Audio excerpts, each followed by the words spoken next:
G7 Med direto do CBEM 24, com meu querido amigo, quase um irmão de sangue, né? Com certeza. Alex Benchimol. Nós somos confundidos por aí. E hoje nós viemos de camisa branca, igual que você botou o blazer. Eu botei o blazer e a gravata, mas assim, é uma honra ser confundido com você, viu, cara?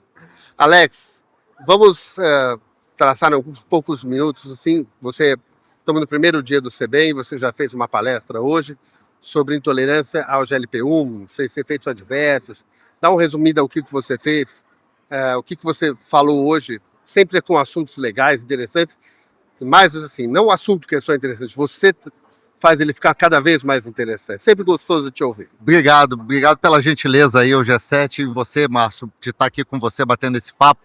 Foi uma aula bem interessante, a ideia era falar um pouquinho sobre, claro, aspectos relacionados a eventos adversos. E a gente viu que, de uma forma geral, os análogos de GLP-1 são drogas fantásticas, né? Então, obviamente, seguindo um caminho não só em detrimento do diabetes tipo 2, mas a obesidade, doença cardiovascular, doença renal, isso tudo acoplado num cenário extremamente importante e que vai fazer muita diferença e está fazendo muita diferença nas pessoas que são tratadas com essa medicação, com essa classe de medicamento. É fato que, assim, a gente sabe que todo remédio tem evento adverso, então... É muito importante a gente avisar desde o primeiro dia, né? E faz parte, né? Assim, a gente já está acostumado com esse cenário. E é fato que a náusea é o evento adverso mais comum dos análogos de GLP-1. E a ideia hoje foi não só mostrar a questão de prevalência, aspectos, a gente sabe que à medida que a gente vai usando o análogo de GLP-1 com o tempo, titulando lentamente, fazendo todo o protocolo, a gente consegue vencer essa barreira. E é fato que existe um percentual de pessoas que são intolerantes e não conseguem ali tomar medicação. Mas ainda bem que é um percentual bem pequeno. Mas o que foi mais interessante é que, além dessas dicas de dieta menos gordurosa, uma menor quantidade de comida, a questão do líquido, tudo isso, a discussão com o paciente, é importante educação, né? Educar, estar junto dele na hora do evento adverso, né? Para poder dividir essa informação com ele, até para fazer com que ele não perca o foco do tratamento. E outro aspecto que eu toquei, mais na parte final, que é muito importante, com a vinda aí de agentes duais, por exemplo, a tirzepatida, parece que o fato de você atuar no GIP, você consegue meio que contrabalançar esse efeito. E na prática, alguns pacientes, claro, a medicação está aprovada no nosso país, mas a gente não tem ainda a medicação nas farmácias, mas muitos pacientes ainda importam e compram. A gente tem visto realmente uma tolerabilidade interessante. Uhum. Então, eu acho que a mensagem é essa. A titulação, a forma como você conversa com o paciente, estar presente ali, né, junto dele no dia a dia, e claro, esses novos agentes aí podendo contrabalançar o efeito. Vou te fazer uma pergunta que é uma dúvida, e eu não li nada sobre o assunto, talvez na sua revisão você chegou a ler alguma coisa.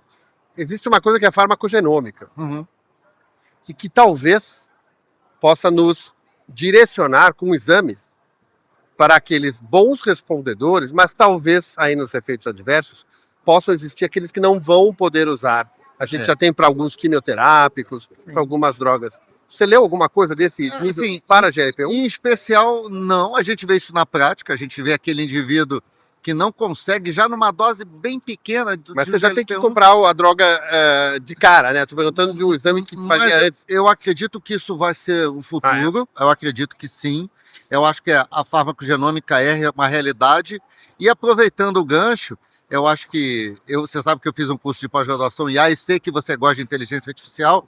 Eu acho que os algoritmos vão nos ajudar dentro desse processo de escolha, né? Assim, não só em relação à farmacogenômica, mas também às decisões envolvidas os fenótipos dos pacientes. Então, eu acho que a gente caminha para isso, viu, Márcio? Eu estou bem otimista nesse sentido e não a médio prazo. Eu acho que muito rápido, né? Rapidamente a gente vai conseguir. O Valmir vai falar disso na nossa mesa de inteligência artificial. Nós vamos ter uma mesa de inteligência artificial que vai existir vai ter uma palestra de uma pessoa aqui de Recife, do Porto Digital, que era o professor Silvio Meira, mas eu acredito que mudou, eu vi na programação.